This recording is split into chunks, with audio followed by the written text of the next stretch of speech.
नमस्कार दोस्तों, स्वागत है आप सभी का यूपी रेगुलर क्लासेस के इस ऑनलाइन प्लेटफॉर्म पे।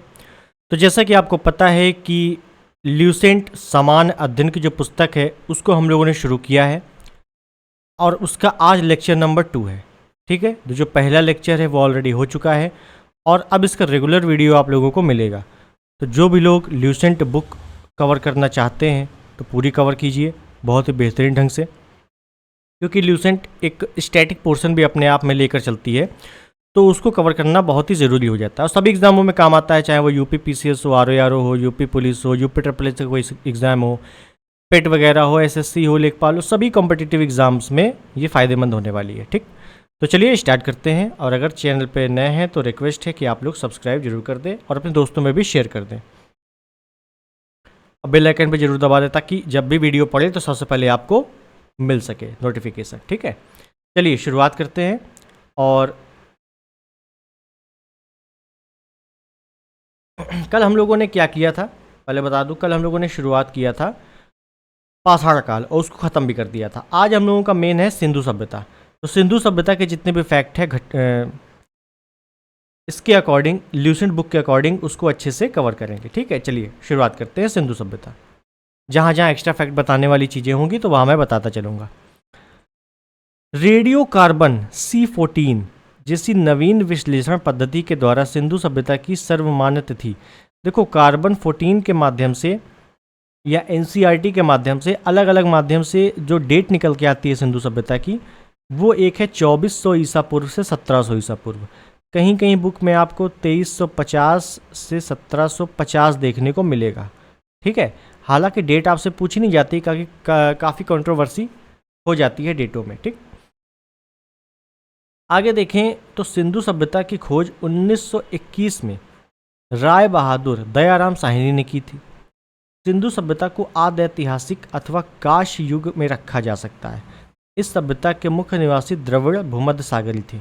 आद्य ऐतिहासिक का मतलब है कि जहाँ से हमें लिपि मिली हो उसे आद्य ऐतिहासिक रखा जाएगा, लेकिन उस लिपि को पढ़ा नहीं जा सकता। जैसे सिंधु घाटी सभ्यता की जो लिपि है उसे आज तक कोई पढ़ नहीं पाया कैसी लिपि है। हालांकि उसको कहने में उसको गौमूत्री लिपि बोला जाता है, या सर्पिलाकार लिपि बोला जाता है, या ब्रूस्टरफेदम लिपि बोला जाता है, लेकिन उसको पढ़ नहीं पाया कोई आज तक। जॉन मार्शल भारतीय पुरातत्व सर्वेक्षण विभाग के जो महानिदेशक थे, उन्होंने 1924 में सिंधु घाटी सभ्यता नामक एक नगरीय सभ्यता पाए जाने की घोषणा की थी।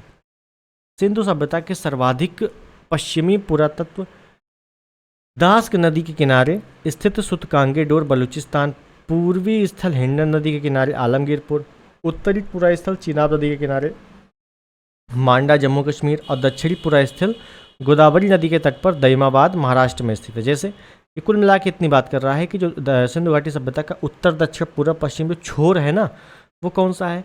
उत्तर में मांडा है जो कि जम्मू कश्मीर में है, चिनाब नदी के किनारे। पश्चिम का है, पूर्व का है आलमगीरपुर जो कि मेरठ में है, हिंडन नदी के किनारे। दक्षिण का है आपका दईमाबाद महाराष्ट्र में है, पूर्वा नदी के किनारे। क्योंकि पूर्वा नदी गोदावरी की सहायक है, इस वजह से गोदावरी लिखा हुआ है यहाँ पर। और जो पश्चिमी है वो है सुतकांगेडोर बलूचिस्तान में है, दास्क नदी के किनारे। ठीक है, चलो। सिंधु सभ्यता या सैंधव सभ्यता नगरीय सभ्यता थी। वेरी इंपॉर्टेंट पॉइंट है कि सिंधु सभ्यता कैसी सभ्यता है? नगरीय सभ्यता है। आने वाले समय में आगे जब हम लोग देखेंगे उत्तर वैदिक काल, तो वैदिक काल क्या है? ग्रामीण सभ्यता है, लेकिन सिंधु घाटी सभ्यता नगरीय सभ्यता है। सैंधव सभ्यता से प्राप्त परिपक्व अवस्था वाले स्थलों में केवल 6 को बड़े नगर की संख्या दी गई, जैसे मोहनजोदड़ो, हड़प्पा, गढ़वारीवाड़ा, राखीगढ़ी, धौलावीरा, कालीबंगन या कालीबंगा। ठीक है, और धौलावीरा के बारे में मैंने आपको पिछले वीडियो में बताया था कि धौलावीरा भारत में सिंधु घाटी सभ्यता की पहली साइट है जिसे यूनेस्को के विश्व धरोहर स्थल में 2021 में शामिल किया गया था। स्वतंत्रता प्राप्ति के बाद हड़प्पा संस्कृति के सर्वाधिक स्थल गुजरात में खोजे गए। वेरी इंपॉर्टेंट पॉइंट है, केवल इसी से आपके कम से कम 25 से 30 प्रश्न बने हैं पिछले 2-3 सालों में, पीसीएस हो या आरओआरओ हो। ठीक है, ध्यान रखना है कि स्वतंत्रता के बाद सबसे अधिक हड़प्पा स्थल कहाँ खोजे गए? तो गुजरात में खोजे गए। मोस्ट इंपॉर्टेंट पॉइंट है, क्लियर हो गया। चलो आगे, सिंधु सभ्यता का सबसे बड़ा स्थल मोहनजोदड़ो है, जबकि भारत में इसका सबसे बड़ा स्थल राखी गढ़ी है। आपने खूब पढ़ा होगा कि सिंधु घाटी सभ्यता का सबसे बड़ा स्थल राखी गढ़ी, लेकिन अगर राखी गढ़ी ऑप्शन में ना हो तब, ये तो भारत का है ना, तो पूरे विश्व का अगर ओवरऑल देखा जाए कि सिंधु घाटी सभ्यता का सबसे बड़ा स्थल मोहनजोदड़ो है। ठीक, राखी गढ़ी हरियाणा के हिसार में है। इसकी खोज 1963 में सूरज भान ने की थी।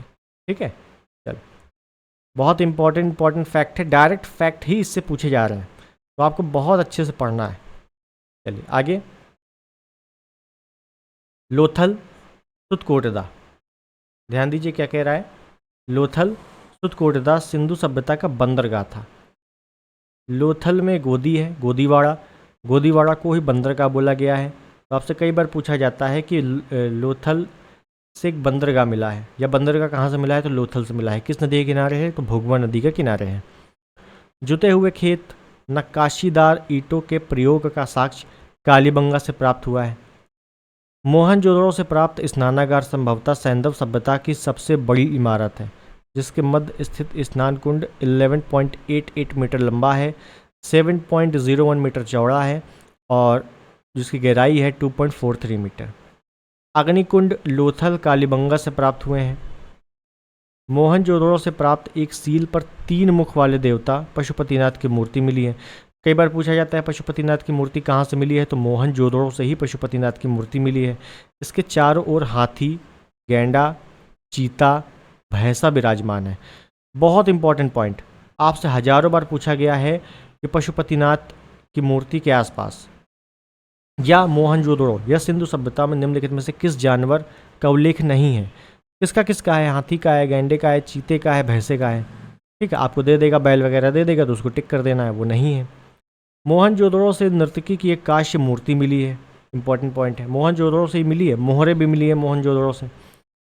हड़प्पा की मोहरों पर सबसे अधिक एक श्रृंगी पशु का अंकन मिलता है। यहाँ से प्राप्त एक आयताकार मोहर में स्त्री के गर्भ से निकलता पौधा दिखाया गया है। स्त्री के गर्भ से निकलता हुआ पौधा। मनके बनाने के कारखाने लोथल, चुनुदड़ो में मिलते हैं। लोथल में भी है, चुनुदड़ो में भी है। लोथल भोगवा नदी के किनारे है, चुनुदड़ो आपके सिंधु नदी के किनारे है। ठीक है, अब जैसे हमने बताया था सिंधु घाटी सभ्यता की जो लिपि है वो तो पढ़ी नहीं जा सकती, लेकिन नाम है भावचित्रात्मक, सर्पिलाकार, ब्रूस्टोफेदम, गौमूत्री, ये सभी लिपियों के नाम हैं। किस लिपि के, सिंधु घाटी सभ्यता की लिपि के। यह लिपि दाईं से बाईं ओर लिखी जाती है। कुछ इस प्रकार की लिपि है ये, अगर आप ये देख रहे हो, कुछ इस प्रकार की लिपि है। सर्पिलाकार इसी वजह से बोला जाता है इसको।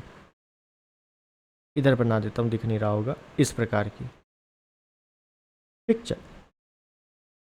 जब अभिलेख एक से अधिक पंक्तियों का होता था तो पहली पंक्ति दाईं से बाईं, दूसरी पंक्ति बाईं से दाईं ओर लिखी जाती थी, कोई दिक्कत नहीं है।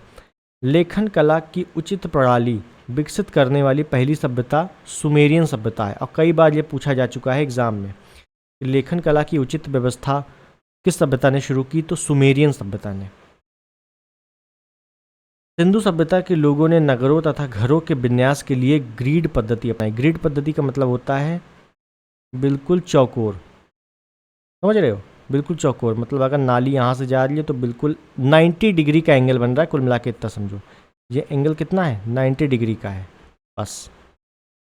घरों के दरवाजे और खिड़कियाँ सड़क की ओर न खुलकर पिछवाड़े की ओर खुलते थे। केवल लोथल नगर के घरों के दरवाजे मुख्य सड़क की ओर खुलते थे। वेरी इंपॉर्टेंट पॉइंट, केवल लोथल नगर ये एक ऐसा था जिसके घरों के दरवाजे मेन डोर की ओर, मेन सड़क की ओर खुलते थे।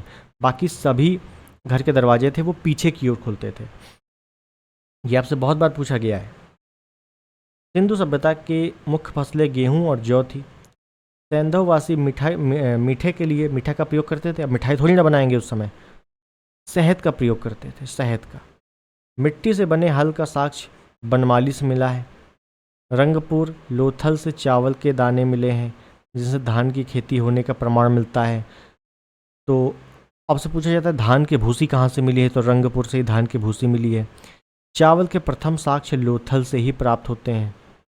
सुतकोटदा, कालीबंगन, लोथल से सैंधवकालीन घोड़े के अस्थिपंजर मिले हैं। क्या मिले हैं, घोड़े के अस्थिपंजर। और लोथल से ही आपके ऊँट की हड्डियाँ भी मिली हैं। ऊँट की हड्डियाँ, घोड़े की हड्डियाँ लोथल से, और बाकी कालीबंगा सुदकोटदा से घोड़े के अस्थिपंजर। तौल की इकाई संभवतः 16 के अनुपात में थी। ये बिल्कुल ऐसे याद कर लो, क्योंकि कई बार आया है कि सिंधु घाटी सभ्यता में तौल की इकाई संभवतः किसके अनुपात में थी, 15, 16, 17, 18, तो 16 के अनुपात में थी, ध्यान रखना। सैंधव सभ्यता के लोग यातायात के लिए 2 पहियों 4 पहियों वाली बैलगाड़ी या भैंसा गाड़ी का प्रयोग करते थे। मेसोपोटामिया के अभिलेखों में वर्णित मेलुआ शब्द का अभिप्राय सिंधु सभ्यता से ही है। मेलुआ शब्द किस सभ्यता में मिलता है, तो मेसोपोटामिया के सभ्यता में मिलता है। बहुत बार पूछा गया है, आईएएस लेवल के एग्जाम में पूछा गया है। ठीक है, चलो आगे देखें। आगे क्या है कि संभवतः हड़प्पा संस्कृति का शासन वर्णिक वर्ग के हाथों में था। मतलब ब्राह्मण, क्षत्रिय, वैश्य, शूद्र अपने अपने जात के अनुसार काम किया करते थे। पिग्गट, स्टुअर्ट पिग्गट, ध्यान रखना पूरा नाम क्या है, स्टुअर्ट पिग्गट ने क्या कहा है कि हड़प्पा मोहनजोदड़ो एक विस्तृत साम्राज्य की जुड़वा राजधानी है। तो कुल मिला के हड़प्पा मोहनजोदड़ो को जुड़वा राजधानी निम्नलिखित में से किसने कहा, तो स्टुअर्ट पिग्गट ने कहा। बहुत बार क्वेश्चन बना है। सिंधु सभ्यता के लोग धरती को उर्वरता की देवी मानकर उसकी पूजा किया करते थे। वृक्ष पूजा एवं शिव पूजा के प्रचलन के साक्ष्य भी सिंधु घाटी सभ्यता से मिलते हैं। अब सिंधु घाटी सभ्यता के विदेशी व्यापार थे, जैसे तांबा की अगर बात करें तो खेतड़ी, बलूचिस्तान, ओमान। खेतड़ी राजस्थान में आज भी खेतड़ी परियोजना आपने सुना होगा, खेतड़ी तांबे के लिए प्रसिद्ध है। चांदी की बात करें तो अफ़गानिस्तान, ईरान, और अफ़गानिस्तान में भी सुरतगोई, सुंडीगार्ग, ये 2 स्थान फेमस थे।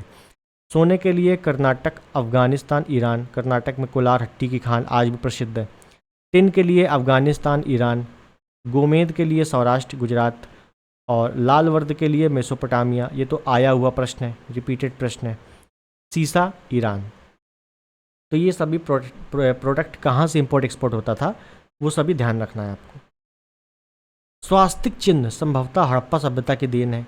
इस चिन्ह से सूर्योपासना, सूर्य की उपासना का अनुमान लगाया जाता है। सिंधु घाटी के नगरों में किसी भी मंदिर के अवशेष नहीं मिले हैं। मेरी इंपॉर्टेंट पॉइंट है कि सिंधु घाटी सभ्यता में कोई भी मंदिर के अवशेष नहीं मिले हैं। उसके बाद है कि सिंधु सभ्यता में मातृ देवी की उपासना का सर्वाधिक प्रचलित है। मतलब मातृ देवी की पूजा अत्यधिक होती थी, उपासना होती थी। उसके बाद है कि पशुओं में क्या है, पशुओं में कुबड़ वाला सांड इस सभ्यता के लोगों के लिए विशेष पूजनीय था। कुबड़ वाला सांड की पूजा किया करते थे, पवित्र पशु था। क्या था, ध्यान रखिए, पवित्र पशु। यहाँ पे आप गाय लगा के मत चले आना।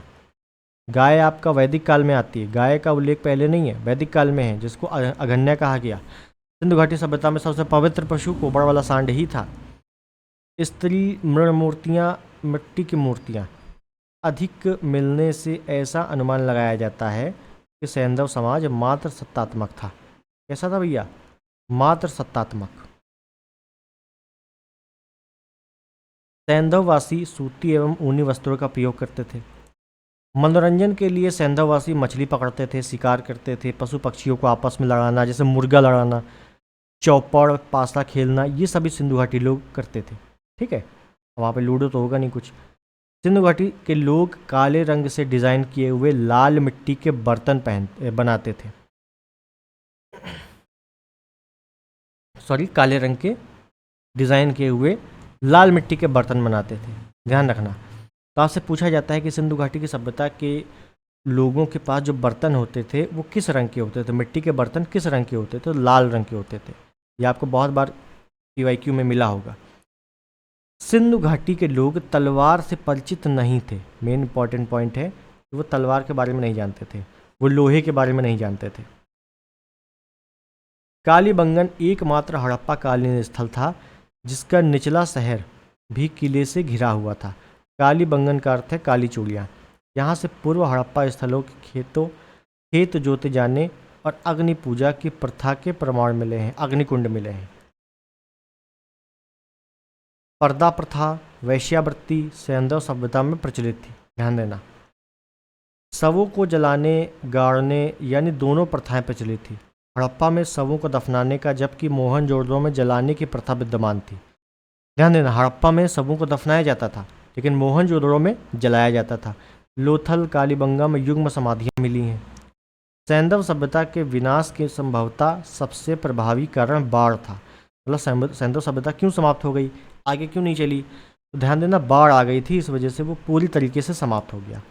आग में पकी हुई मिट्टी को टेराकोटा कहा जाता है। आज भी टेराकोटा प्रसिद्ध है गोरखपुर साइड।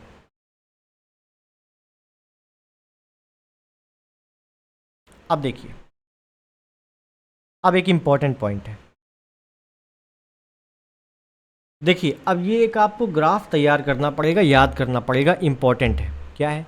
सैंधव सभ्यता के प्रमुख स्थल, नदी, उत्खननकर्ता, वर्तमान स्थिति इकट्ठे एक जगह है। जैसे पहले बात करूँ हड़प्पा की। हड़प्पा किस नदी के तट पे है? तो रावी नदी के तट पे है। पाकिस्तान के पंजाब प्रांत के साहिवाल जिला में स्थित है। दयाराम साहनी ने उत्खनन करवाया था। माधव स्वरूप वत्स ने करवाया था। मार्टिन व्हीलर ने करवाया था। आप लोग एक ही पढ़ते रहते हो, लेकिन अगर अच्छा एग्जाम देना है, कोई बेटर एग्जाम देना है, उच्च पदों पर जाना है, तो वहाँ पूछा जाता है कि हड़प्पा सभ्यता में निम्नलिखित में से किस हड़प्पा सभ्यता के उत्खनन में या हड़प्पा के उत्खनन में निम्नलिखित में से किसका योगदान नहीं था? किसका किसका था? दयाराम साहनी का था, माधव स्वरूप वत्स का था, मार्टिन व्हीलर का था। तीनों का था, चौथा दे देगा कोई। मोहनजोदड़ो सिंधु नदी के तट पे है, पाकिस्तान के सिंध प्रांत में है। राखादास बनर्जी ने उत्खनन करवाया था। चुनोदड़ो सिंधु के तट पे है, सिंध प्रांत में है ये भी। और मैके ने या एनजी माजुमदार ने उत्खनन करवाया था। कालीबंगन घग्गर नदी के तट पे है, राजस्थान के हनुमानगढ़ जिले में है। अमलानंद घोष ने उत्खनन करवाया था। कोटदीजी सिंधु नदी सिंध प्रांत में है, फजल अहमद ने उत्खनन करवाया था। रंगपुर मादर नदी के तट पे है, गुजरात के काठियावाड़ जिले में है। रंगनाथ राव ने उत्खनन करवाया था। रोपड़ सतलज में है, पंजाब में है। सतलज नदी किनारे पंजाब में है। यज्ञदत्त शर्मा ने उत्खनन करवाया था। लोथल भोगवा नदी किनारे गुजरात में है, रंगनाथ राव। आलमगीरपुर हिंडन नदी उत्तर प्रदेश मेरठ जिले में, यज्ञदत्त शर्मा। सुतकांगेडोर दास्क नदी पाकिस्तान के बलूचिस्तान क्षेत्र में है, ऑरेल स्टाइन। बनमाली रंगोई नदी के तट पे है, हरियाणा में है, रविंद्र सिंह विष्ट ने उत्खनन करवाया था। धोलावीरा लूनी नदी के तट पे है, गुजरात कच्छ, जेपी जोशी ने उत्खनन करवाया था। तुतकाह सादिकौर बलूचिस्तान क्षेत्र में है, और जॉर्ज डिल्स ने उत्खनन करवाया था। ये कुछ प्रमुख क्षेत्र हैं, वेरी वेरी इंपॉर्टेंट क्षेत्र हैं, यहीं से आपके कई सारे प्रश्न बन जाते हैं। ठीक है, तो इसको आप लोग अच्छे से पढ़िए। चलिए हम लोग आते हैं अपने ओरिजिनल में।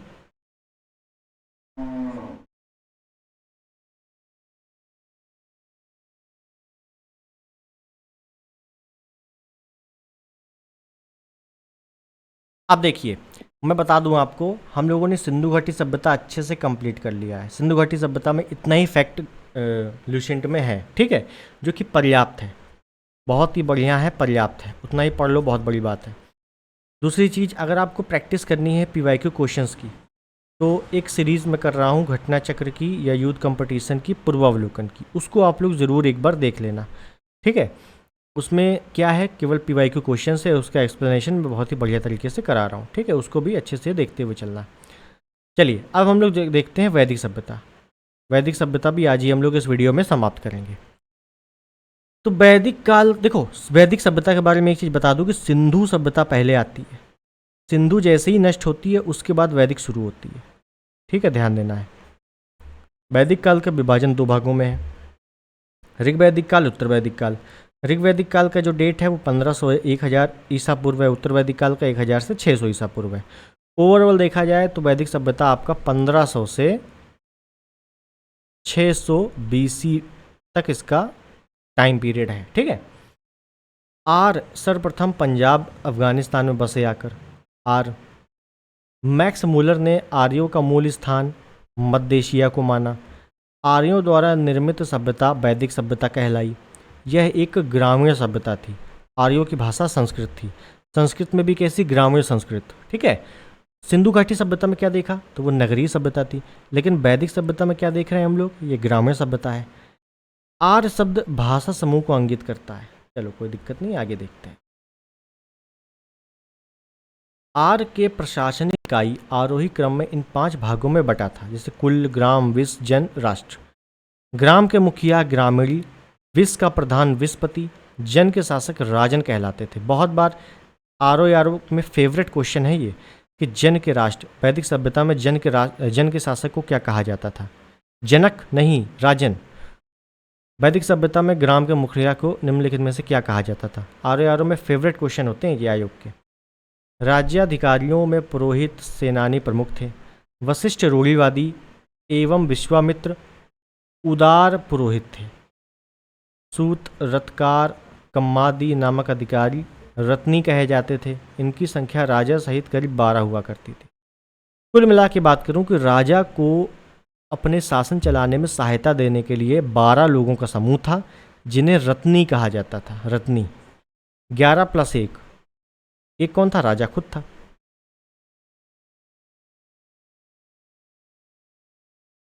पुरप, दुर्गपति, स्पस जनता की गतिविधियों को देखने वाले गुप्तचर होते थे। गुप्तचरों के नाम थे ये। वाजपति गोचर भूमि का अधिकारी होता था। पूछा जाता है गोचर भूमि के अधिकारी को क्या कहा जाता था, तो वाजपति। बहुत आता है पीसीएस आरओ में। उग्र अपराधियों को पकड़ने का कार्य करता था। क्या? उग्र। ठीक है, उग्र को एक तरीके से पुलिस मान सकते हो। उसके बाद दिशा, उत्तर वैदिक शब्द राजा का नाम। जैसे पूर्व दिशा में उत्तर वैदिक शब्द क्या है? प्राची। प्राची को पूर्व भी कहा जाता है ना, हिंदी पढ़ी होगी, उसमें शब्द होता है प्राची, इसका विलोम होता है प्रतीची। तो प्राची का मतलब ही होता है पूर्व। राजा का नाम क्या होता था? सम्राट। पश्चिम में प्रतीची, स्वराष्ट्र। उत्तर में उदीची, विराट। मध्य में राजा और दक्षिण में भोज। ठीक है, और दक्षिण में वैसे भी राजा को भोज कहा जाता था। उसके बाद देखें अगर कि सभा समिति राजा को सलाह देने वाली संस्था थी। सभा एक संभ्रांत लोगों की संस्था थी, संभ्रांत, जबकि समिति सामान्य जनता का प्रतिनिधित्व करती थी। इसके अध्यक्ष को ईशान कहा जाता था।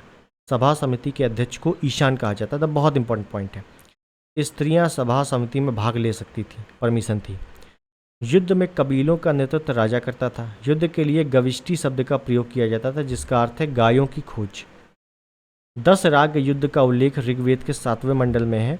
यह युद्ध पुरुषरी, या पुरुषरी को आधुनिक नाम क्या है पुरुषरी का? रावी। रावी नदी के तट पर सुदास, राजा सुदास और 10 जनों के बीच लड़ा गया, जिसमें सुदास विजयी हुए। सुदास किस वंश के थे? तो त्रित्सु वंश के थे। 10 राग युद्ध होता है और ऋग्वेद के 7वें मंडल में इसका उल्लेख है। ऋग्वेद में कुल 10 मंडल हैं, जिसमें से 7वें मंडल में 10 राग युद्ध है। तीसरे मंडल में गायत्री मंत्र है। चौथे में वामदेव कृषि के बारे में है। 9वें मंडल में सोमदेव को समर्पित है। 10वें में पुरुष सूक्त की बात की गई है। तो कुछ मंडल ऐसे हैं जिनको आपको अच्छे से पढ़ना पड़ेगा। उसके बाद देखें, ऋग्वैदिक समाज 4 वर्णों में विभक्त था। कौन कौन से? ब्राह्मण, क्षत्रिय, वैश्य, शूद्र। यह विभाजन व्यवसाय पर आधारित था। ऋग्वेद के 10वें मंडल में पुरुष सूक्त, जैसे कि मैंने बताया पुरुष सूक्त 10वें मंडल में है। चतुर्वर्णों का उल्लेख मिलता है 10वें मंडल में। इसमें कहा गया है कि ब्राह्मण परम पुरुष के मुख से, क्षत्रिय उनके भुजाओं से, वैश्य उनकी जांघों से, शूद्र उनके पैरों से उत्पन्न हुए हैं। उपनिषदों की कुल संख्या 108 है। नंबर बहुत इंपॉर्टेंट है। महापुराणों की संख्या 18 है और वेदांग की संख्या 6 है। और वेदों की संख्या यहीं पर लिख लो, वेदों की संख्या 4 है। ठीक।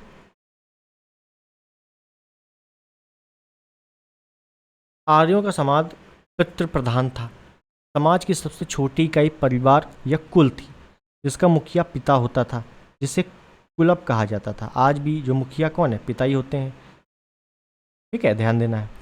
स्त्रियां इस काल में अपने पति के साथ यज्ञ कार्य में भाग लेती थीं। बाल विवाह एवं पर्दा प्रथा का प्रचलन नहीं था। काफ़ी अच्छी व्यवस्था थी यहाँ पर। विधवा अपने मृतक पति के छोटे भाई देवर से विवाह कर सकती थी। जैसे आजकल भी आपने देखा होगा कि अगर किसी महिला के पति शादी के तुरंत बाद या जल्द ही मर जाते हैं, मृत्यु हो जाती है, तो उनके जो छोटे भाई होते हैं देवर, उनसे आमतौर पे विवाह हो जाता है। ठीक है। स्त्रियां शिक्षा ग्रहण करती थीं। ऋग्वेद में लोपामुद्रा, घोषा, सिक्ता, आपला या अपाला एवं विश्वास जैसी विदुषी स्त्रियों का वर्णन है। गार्गी ने याज्ञवल्क्य को वाद विवाद की चुनौती दी थी। ठीक है, याद रखना। अब प्रमुख दर्शन, ये दर्शन का पूरा एक चैप्टर है, लेकिन आपसे पूछा जाता है कि चारवाक दर्शन के प्रवर्तक कौन है, तो चारवाक खुद हैं। योग के कौन है? पतंजलि हैं। शाक्य दर्शन सबसे पुराना दर्शन शाक्य दर्शन, जिसके कपिल हैं। न्याय के गौतम हैं। पूर्व मीमांसा दर्शन के प्रवर्तक जैमिनी। उत्तर मीमांसा दर्शन के जो प्रवर्तक है वो बद्रायन या बादरायन। वैशेषिक के कणाद, ठीक है, महर्षि कणाद, ध्यान रखना। जीवन भर अविवाहित रहने वाली महिलाओं को अमाजु कहा जाता था, वेरी इंपॉर्टेंट पॉइंट। जीविकोपार्जन के लिए वेद वेदांग पढ़ाने वाले अध्यापक को उपाध्याय कहलाते थे। जैसे आज टीचर हैं, वैसे उस समय जो वेदांग पढ़ाते थे टीचर, उनको उपाध्याय बोला जाता था। ठीक, ध्यान रखना।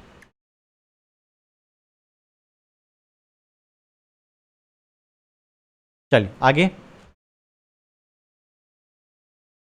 आर्यों का मुख्य पेय पदार्थ क्या था? सोमरस। यह वनस्पति से बनाया जाता था, ध्यान रखना, यह औषधि थी एक प्रकार की। और सोमरस। आर्य मुख्यतः 3 प्रकार के वस्त्रों का प्रयोग करते थे, तो वास, अधिवास, ऊसरी। ये क्या होता था? वास, अधिवास, ऊसरी। ऊसरी मतलब पगड़ी। वास ऊपर के कपड़े, ऊपर जो शर्ट है जैसे मान लो। अधिवास नीचे का वस्त्र, जैसे आप पैंट मान लो या धोती मान लो, ठीक है। अंदर पहनने वाले कपड़े को नीवी कहा जाता था। नीवी, जो शर्ट पैंट के अंदर पहने जाते थे उनको नीवी कहा जाता था। आर्यों के मनोरंजन के मुख्य साधन थे जैसे संगीत, रथ दौड़, घोड़दौड़, धूत क्रीड़ा। द्यूत क्रीड़ा, आपने महाभारत में द्यूत क्रीड़ा सुना होगा, जुआ खेलना। जैसे हम लोगों ने पीछे देखा था, सिंधु घाटी सभ्यता में मनोरंजन के क्या थे? शिकार थे, है ना। वैसे आर्यों में प्रमुख मनोरंजन के कई साधन थे, संगीत, दौड़, धूत क्रीड़ा, ठीक है। आर्यों का मुख्य व्यवसाय, बहुत इंपॉर्टेंट पॉइंट, आर्यों का मुख्य व्यवसाय क्या था? पशुपालन और कृषि। महर्षि कणाद को भारतीय परमाणुवाद का जनक कहा जाता है। केमिस्ट्री में आपने पढ़ा होगा परमाणु का जनक, परमाणुवाद का जनक किसे कहते हैं? किसे कहते हैं? कणाद को कहते हैं। कणाद ने कौन सा दर्शन दिया? वैशेषिक, ठीक। गाय को अघन्या, न मारे जाने योग्य पशु की श्रेणी में रखा गया है। अघन्या का मतलब होता है जिसको मारा नहीं जा सकता।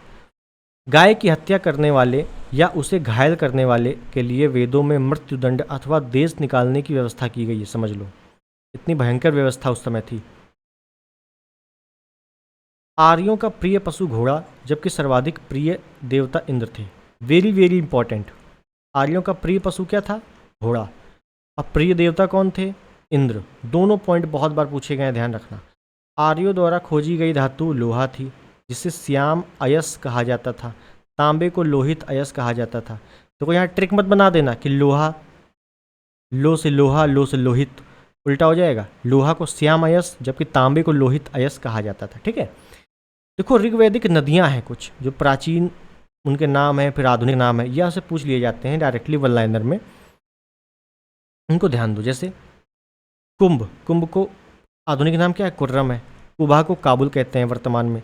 पहले बितस्ता को, वर्तमान में बितस्ता को झेलम कहते हैं। अस्किनी को चिनाब, पुरुषुरी को रावी, चतुद्री को सतलज, विपाशा को व्यास, सदानीरा को गंडक, दृष्टद्वती को घग्गर, गोमती को गोमल, सुवस्तु को स्वात। ये नदियों के पुराने नाम हैं। क्या कहते हैं? आधुनिक नाम में पूरा पता होना चाहिए। आगे देखा जाए कि भारतीयों को लोहे का ज्ञान ईसा पूर्वी 8वीं सदी में प्राप्त हुआ था। तो कुल मिला के लोहे की उत्पत्ति आपका वैदिक काल में होती है। व्यापार हेतु दूर दूर तक जाने वाला व्यक्ति को पड़ी कहते थे। जो बिजनेस था, बिजनेस करता था व्यापारी, उसको पड़ी बोलते थे, पड़ी। लेन देन में वस्तु विनिमय की प्रणाली प्रचलित थी। मतलब कहने का कि आप कुछ हमें वस्तु दे दो, हम दूसरी वस्तु आपको दे देते हैं। जैसे पहले गांव में कुछ आता था तो उसको हम लोग कुछ दे देते थे, गेहूं चावल, वो हमें बैलून्स दे देता था, है ना। तो उस प्रकार की चीज़ें प्रचलित थी। एक चीज़ और बता दूं, यहाँ पे आपसे कई बार पूछा गया है कि पड़ी शब्द का प्रयोग किसके लिए उपयोग में लाया जाता है? तो व्यापारियों के लिए। ऐसे क्वेश्चन बनते हैं आपके। ऋण देकर ब्याज लेने वाले को बैकनॉट या सूदखोर कहा जाता था। सूदखोर कहते हैं सूदखोर, लेकिन सूदखोर ऑप्शन में थोड़ी ना आएगा, बैकनॉट आएगा। ये सब याद करो। मनुष्य एवं देवता के बीच मध्यस्थ की भूमिका निभाने वाला देवते के रूप में अग्नि की पूजा की जाती थी। मीडिएटर के प्रयोग करते थे अग्नि के रूप में। ऋग्वेद में उल्लेखित नदियों में सरस्वती सबसे पवित्र मानी जाती थी। ऋग्वेद में गंगा का 1 बार, यमुना का 3 बार उल्लेख हुआ है। सिंधु नदी का उल्लेख सर्वाधिक हुआ है। हजारों बार आपसे पूछा गया है कि ऋग्वेद में किस नदी का सर्वाधिक बार उल्लेख है? सिंधु नदी का। ऋग्वेद की सबसे पवित्र नदी कौन सी है? सरस्वती। ऋग्वेद में गंगा नदी का कितनी बार उल्लेख है? 1 बार। ऋग्वेद में यमुना नदी का कितनी बार उल्लेख है? 3 बार। तो इसी पॉइंट से आपके कम से कम 5-6 क्वेश्चन बन चुके हैं। उत्तर वैदिक काल में इंद्र के स्थान पर प्रजापति सर्वाधिक प्रिय देवता हो गए थे। विष्णु के 3 पंगों की कल्पना का विकास उत्तर वैदिक काल में ही हुआ था। उत्तर वैदिक काल में राजा के राज्याभिषेक के समय राजसूय यज्ञ का अनुष्ठान किया जाता था। उत्तर वैदिक काल में तमाम प्रकार के यज्ञ हैं, अश्वमेध यज्ञ, राजसूय यज्ञ, है ना। उत्तर वैदिक काल में वर्ण व्यवस्था की बजाय जन्म के आधार पर निर्धारण होने लगे थे। तो उत्तर वैदिक काल में दशा बहुत खराब हो गई।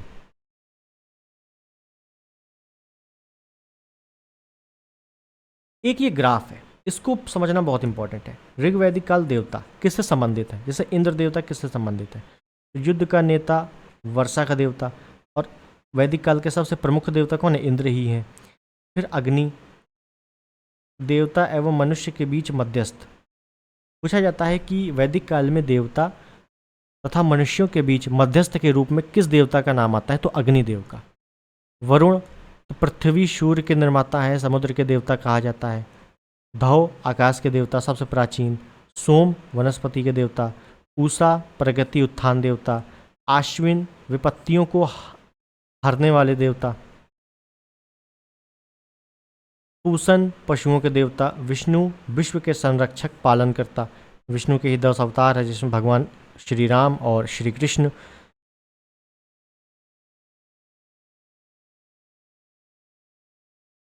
जिसमें भगवान राम और श्री कृष्ण का अवतार होता है। विष्णु देवता ही करते हैं वो अवतार, है ना, सबको पता है। मरुत तो आंधी तूफान के देवता मरुत। उत्तर वैदिक काल में हल को सिरा, हल रेखा को सीता कहा जाता था। हल को क्या कहते थे? सिरा कहते थे। और हल रेखा को सीता कहते थे, ध्यान रखना है। उत्तर वैदिक काल में निष्क और शतमान मुद्रा की इकाइयाँ थीं। सिक्कों के चलन का कोई प्रमाण नहीं था। एक चीज़ और समझो, निष्क जब भी आएगा तो 2 चीज़ याद रखना है। एक तो सोने की मुद्रा है, ऊपर से गले का जो भी आभूषण है निष्क से बना है वो गले के लिए बना है, ठीक। शाक्त दर्शन भारत के सभी दर्शनों में सबसे प्राचीन है। जिसके प्रवर्तक कौन है शाक्त दर्शन के? कपिल है। इसके अनुसार मूल तत्व 25 हैं, जिसमें प्रकृति पहला तत्व है। शाक्त दर्शन के प्रवर्तक कपिल है और सबसे प्राचीन दर्शन है, ध्यान रखना। आगे देखें,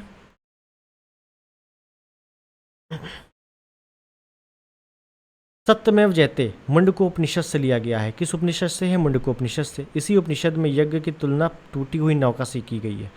कुल मिला के आपसे पूछा जाता है कई बार, यज्ञ को टूटी हुई नौका कहा गया है किसमें? मुंडकोपनिषद में। ईशा पूर्व 2री सदी में राजाओं के उपयुक्त यज्ञ वेदी बनाने के लिए आप स्तब्ध व्यवहारिक ज्यामिति की रचना की। गायत्री मंत्र सवित्र नामक देवता को संबोधित है, जिसका संबंध ऋग्वेद से है। लोगों को आर बनाने के लिए विश्वामित्र ने गायत्री मंत्र की रचना की थी। तो गायत्री मंत्र की रचना किसने की थी? विश्वामित्र ने की थी। ऋग्वेद के 3रे मंडल में है। और गायत्री मंत्र जो है सावित्री, सवित्र लिखा हुआ है, सावित्री को समर्पित है। सूर्य देवता सावित्री, ठीक है, ध्यान रखना है। श्राद्ध की प्रथा पहल दत्तात्रेय ऋषि के बेटे निमि ने शुरू की थी।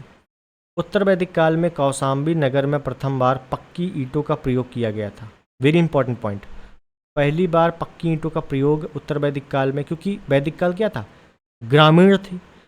जो सिंधु घाटी सभ्यता थी वो नगरीय सभ्यता थी, लेकिन वैदिक काल क्या था? ग्रामीण सभ्यता थी। तो वैदिक काल में पहली बार पक्की ईंटों का प्रयोग कौशाम्बी में हुआ था। महाजनपद भी है कौशाम्बी। महाकाव्य 2 हैं, महाभारत रामायण। महाभारत का पुराना नाम जय संहिता है। यह विश्व का सबसे बड़ा महाकाव्य है। Very important. गोत्र नामक संस्था का जन्म उत्तर वैदिक काल में हुआ। और गोत्र शब्द का प्रयोग किस में हुआ है? तो ऋग्वेद में हुआ है, याद रखना है। जितने जितने एक्स्ट्रा फैक्ट बताते चल रहा हूँ तो उसको बार बार सुनते रहो या लिखते रहो। वेदांत दर्शन के मौलिक ग्रंथ ब्रह्म सूत्र या वेदांत सूत्र की रचना बदरायन ने की है। Very important. वेदांत दर्शन के मौलिक ग्रंथ ब्रह्म सूत्र की रचना किसने की है? बद्रायन ने। चल, तो कुल मिला के हम लोगों का जो वैदिक सभ्यता थी, वैदिक सभ्यता, उसका जो बेसिक स्ट्रक्चर है हम लोगों ने बहुत ही अच्छी तरीके से समझ लिया। वन लाइनर के अनुसार कोई भी प्रश्न आएगा तो आप आराम से सॉल्व कर दोगे इतना ही पढ़ के, ठीक है। अब बाकी वैदिक सभ्यता काफ़ी ज़्यादा डिटेल में पढ़ना है तो आप प्लेलिस्ट में जाके बहुत ही अच्छे से पढ़ सकते हो। यहाँ पे केवल केवल ल्यूसेंट का ही रिवीजन करवाया जा रहा है, ठीक। दूसरी चीज़, हम लोगों का वैदिक सभ्यता समाप्त हो गया है। इसके आगे हम लोग अब कल के वीडियो में चलेंगे। आज का वीडियो कैसा लगा ज़रूर बताना। जो चीज़ें बताई गई, जो एक्स्ट्रा फैक्ट, ज़्यादा एक्स्ट्रा फैक्ट मैं नहीं बता रहा हूँ क्योंकि अगर ज़्यादा बताने लगूंगा तो बहुत टाइम हो जाएगा, ठीक है। तो ल्यूसेंट का मतलब नहीं रह जाएगा कुछ, इस वजह से ल्यूसेंट के अनुसार ही बेसिक यहाँ पर पढ़िए आप लोग। रेगुलर रात को 10 बजे आपको ये वीडियो मिलता रहेगा, तो चैनल को ज़रूर सब्सक्राइब कर लें, सब्सक्राइब करवा लें, बेल आइकन पर क्लिक कर लें ताकि जब भी नोटिफिकेशन आए आप लोगों को पहले मिल जाए। वीडियो पसंद आया हो तो ज़रूर सब्सक्राइब करना, शेयर भी कर देना अपने दोस्तों में, ठीक। मिलते हैं अगले वीडियो में, तब तक के लिए नमस्कार, जय हिंद, वंदे मातरम।